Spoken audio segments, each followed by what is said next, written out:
About energy density of the capacitor. Capacitor की energy density निकालनी है। वी नो दैट कि डेंसिटी क्या होती है, मास पर यूनिट वॉल्यूम। लेकिन इसमें क्या कहा है, energy density of the capacitor. It means कितनी एनर्जी स्टोर है कैपेसिटर के अंदर पर unit volume of the capacitor.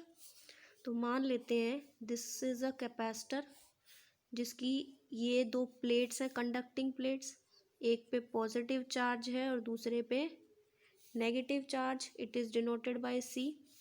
इस कैपेसिटर का area of cross section is denoted by A, और इन दोनों प्लेट्स के बीच का जो सेपरेशन है which is denoted bye D. तो डेंसिटी का फॉर्मूला क्या होता है, मास पर यूनिट वॉल्यूम।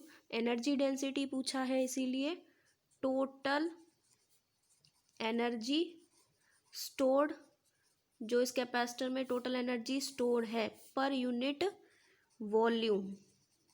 वॉल्यूम भी total volume of the capacitor. तो हमने जब एनर्जी के लिए डेरिवेशन किया था वहाँ से एनर्जी की क्या वैल्यू आई थी हमारे पास, half C V square. Energy के तीन फॉर्मूले आए थे, half C V square, half Q V और क्यू स्क्वायर अपॉन में 2c। लेकिन जब इस कैपेसिटर के लिए हम एनर्जी डेंसिटी निकाल रहे हैं तो हमें कैपेसिटी ऑफ द कैपेसिटेंस चाहिए और साथ में हमें पोटेंशियल चाहिए। अभी चार्ज की रिक्वायरमेंट नहीं है, इसीलिए हम इस फॉर्मूले को लेके चलते हैं।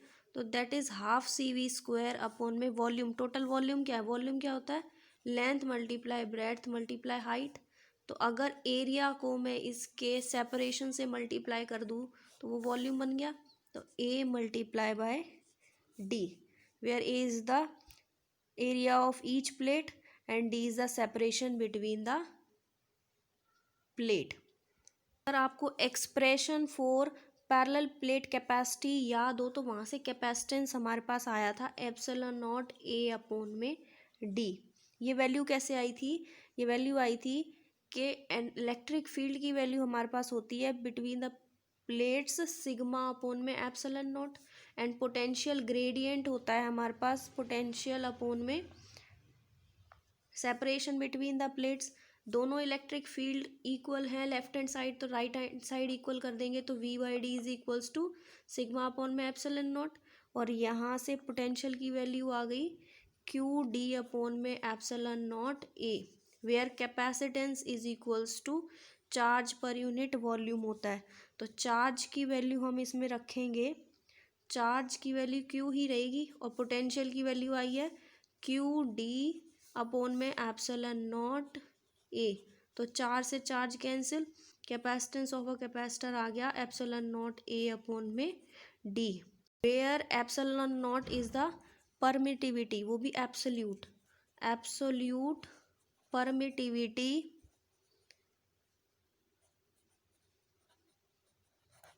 इन फ्री स्पेस। अगर इस कैपेसिटेंस की वैल्यू को हम इस इक्वेशन में पुट कर दें तो हमारे पास जो इक्वेशन आएगी, एंड यहाँ से this equation is electric field gradient की इक्वेशन थी, that is potential upon separation. तो यहाँ से पोटेंशियल जो आएगा हमारे पास v is equals to E multiply D. तो इस पोटेंशियल की वैल्यू और इस कैपेसिटेंस की वैल्यू अगर हम एनर्जी डेंसिटी के एक्सप्रेशन में रख दें तो हमारे पास एनर्जी डेंसिटी आएगी हाफ, कैपेसिटेंस की वैल्यू क्या है एप्सिलॉन नॉट ए अपॉन में डी, और वी स्क्वायर पोटेंशियल कितना है ई डी, तो E square multiply d square upon में ए मल्टीप्लाई डी। तो ये डी से ये d cancel, area of cross section से area of cross section cancel, तो half epsilon naught E square. This is the formula for energy density of a capacitor. Energy density of a capacitor, इसकी SI unit होती है, SI unit joule per metre cube, क्योंकि energy density क्या है total energy stored, और energy की SI unit joule, और volume क्या हो गया मीटर क्यूब, तो जूल पर मीटर क्यूब इसकी एसआई यूनिट हो गई। और इसका डायमेंशन फॉर्मूला होता है जूल। वर्क का डायमेंशन फॉर्मूला क्या होगा m1l2t-2 और मीटर क्यूब मतलब L3, इसको कैंसिल आउट कर दोगे तो m1 L से ये ऊपर जाएगा L-3 हो जाएगा m1l2l-3t-2। ये दोनों को सॉल्व करोगे तो m1l-1t-2 is the dimension formula for energy density of the capacitor.